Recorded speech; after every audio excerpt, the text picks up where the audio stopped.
So update lang guys, tumawag na ngayon yung HR at may interview tayo mamayang 1 PM. Sobrang hassle kasi tumawag sila, umiiyak si Eli. So si Emily kasi naghatid sa papa niya dun sa dialysis center. Tapos inabot ko si Eli kay Kuya Dylan. Buti na lang nandito si Dylan. Kakatulog lang ni Eli.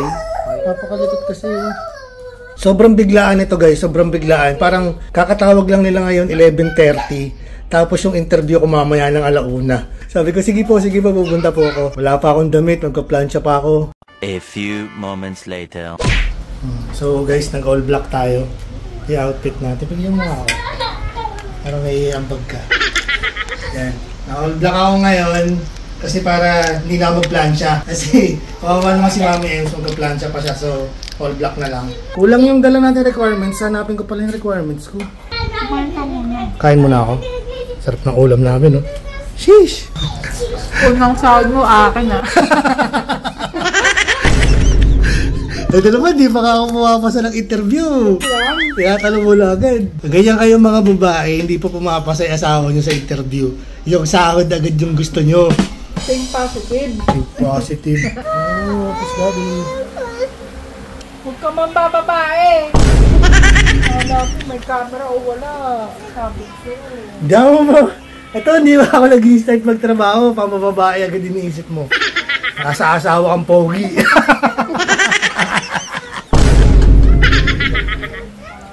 Ay, no. So ngayon, pupunta na tayo sa munisipyo ng May Kawayan. Ang interview natin ay 1 PM, 12:45 na. Malapit lang naman siya. Dalawa yung in-applyan ko dito. Yung isa sa hospital ng May Kawayan. Yung isa naman sa LGU, sa mga health center.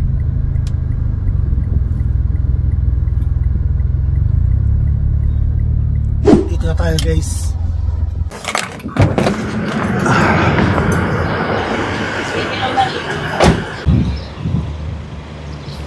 Ang sabi, pumunta muna daw sa HR. Sasamahan daw ako. Elevator tayo.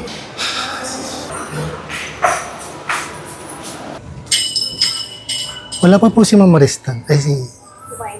sige po. Wala pa daw, kumain pa daw. Sige po. Muna daw tayo. Sheesh. Tapos na yung interview natin guys. Di ko na binlag. Ma'am, thank you. Thank you. Di ko binidyo yung interview ko kasi... Siyempre, doktor ng May Kawayan yung kausap natin. Si Doc Roque. Bait niyang kausap, guys. Actually, ang daming tinanong sa akin. Isa sa mga worry nila. Kasi 4 years na ako. Almost 4 years na ako hindi nagtatrabaho. Kung hindi ko daw ba kailangan ng refresher or training. Sabi ko... Pero ako, sobrang guys, sa tagal kong nag-work bilang medtech, parang naka-imprint na sa utak ko kung paano magbasa gamit yung microscope. Siyempre, nag-aaral ka pa lang at alam mo na yan eh. So yung mga urinalysis, fecalysis, CBC, hindi sa pagmamayabang, lahat naman yun, kaya natin gawin. Pagka sa center ka nagtrabaho, sobrang benign. Benign lang yung duty. Kasi basic lang talaga yung gagawin mo para kang nasa primary lab. Nasanay ako sa hospital na nagtatrabaho. Dahil nga sabi natin, kahit saan tayo ilagay, okay lang. Tatawagan daw tayo ni Doc. Hindi ko alam eh. Si Doc kasi parang alam mo yun, hindi niya pa 100% na sure na hired na ako kasi wala siya sinabi. Sabi niya lang, sige, tatawagan kita. Hindi ko talaga alam kung natanggap ba ako, kung aasa ba ako, ano ba Doc? Sabihin mo Doc! Nilito ako sa'yo, Doc eh. Pero, hindi ko pa alam guys yung mararamdaman ko ngayon kasi hindi pa confirmed, no? Siguro, alam nyo na yan guys, no, na dito sa gobyerno, pagka nag-apply ka, kailangan mo ng item para ma-permanent ka. So, parang JO ka pa lang or something like that yung papasukan mo. So, may evaluation pa kung paano yung pagtatrabaho mo. Parang ganun. Ang dami na tinanong tungkol sa mga experience sa work. Totoo lang, di naman ako kinakabahan nung interview.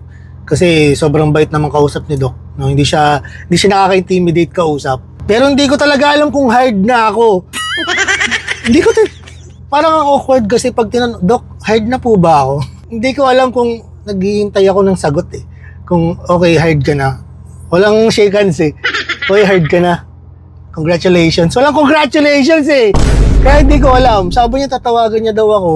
Hindi ko pa alam kung magkano yung sahod, yung entry level. Actually, may idea naman ako kasi nga si Mrs. naging trabaho din siya bilang nurse sa LGU. Pero eto, pauwi na tayo. Maghihintay na naman, waiting game na naman. Hindi natin alam kung hired na tayo, guys. No, hindi ko kayo mabibigyan ng 100% na assurance.